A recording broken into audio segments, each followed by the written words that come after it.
Hi, I'm Phil Constantine. On this episode of Travels with Phil, we're going to the Kentucky Bend of the Mississippi River. Now, I'm in San Diego, so let's show you exactly where this is located on the Mississippi River itself, and I'm going to go down to the ground from the video I took at the scene. Travels with Phil continues right here on the Tennessee line with Kentucky. Going into Tennessee here. See how the road changes? Now we're in Tennessee. We were in Kentucky. There's the Kentucky sign. So that's right there is the state line. Now what's unusual about this spot, other than this dog and the soybeans, is that right over there, a couple hundred yards, is the Mississippi River. Turn around a little bit. Right over that way, about half a mile, is the Mississippi River. And then right behind me, where that guy is out there mowing, and about 5 miles, is also the Mississippi River. Now this is a big horseshoe bend. Basically the river just goes just like this, and basically very narrow, looks like a light bulb, shaped like that. And this little road goes right up the middle where the area here is split. The peninsula is split between Kentucky and Tennessee.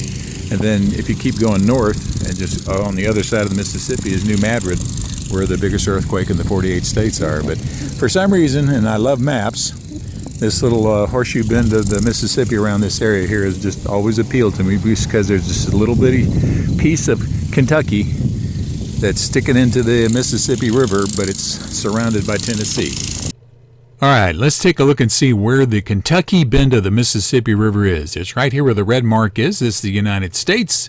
You can see here that it's surrounded by Arkansas, Mississippi, Tennessee, Kentucky, Indiana, Illinois, and Missouri. So let's zoom in some more. You can see St. Louis up here, Kansas City over there, Nashville, Memphis. Zooming in a little bit more, it's north of Memphis, south of St. Louis. And as we continue to zoom in, now you can start to see this is the state line between Kentucky and Tennessee till it hits the Mississippi River. Now this right here is all Missouri, but the state line continues on the other side of the river here in this one little bend. Now this is New Madrid, and I have other videos to talk about the earthquakes there, but there's the state line. As we zoom in a little bit more, Google Maps here will show you that this part is Kentucky, but the other side of the river here is Missouri. Missouri and Missouri.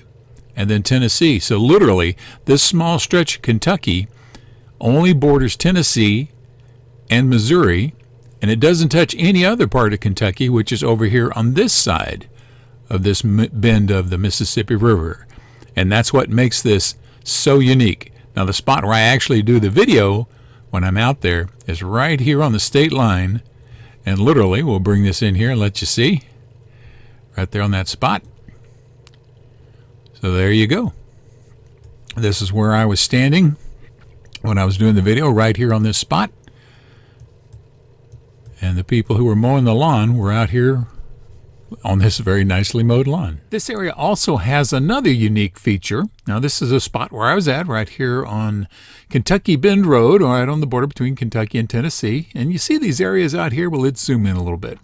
The area has something unique called sand volcanoes.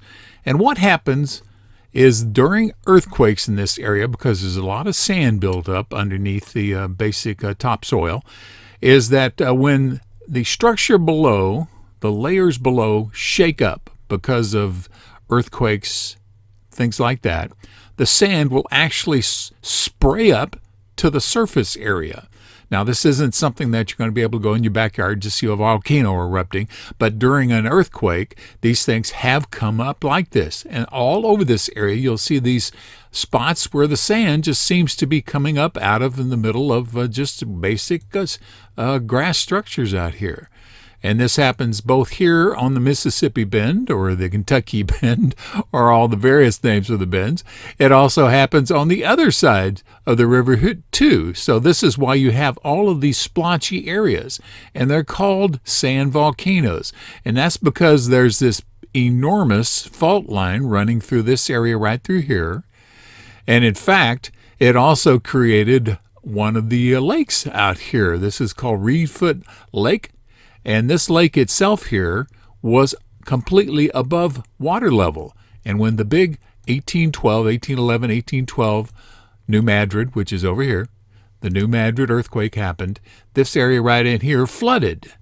And that's what created Reelfoot Lake. And you'll see out here, and I'll show you some pictures, where there's all kinds of rivers or trees out here that were swamped when the lake came in. Now, some of this has gone back to ground textures, but the water has slowly drained away. But the lake still exists, and you'll still see the cypress trees out here from the 1812 era that are just floating out there, not floating, just standing out there in the middle of this lake. Now it's used as a place to go fishing and get out into the wilderness, but this was all just a lower floodplain level, and when the 1812 earthquake happened, it not only did it flood this area here, it also changed the shape around the Kentucky Bend, the New Madrid Bend.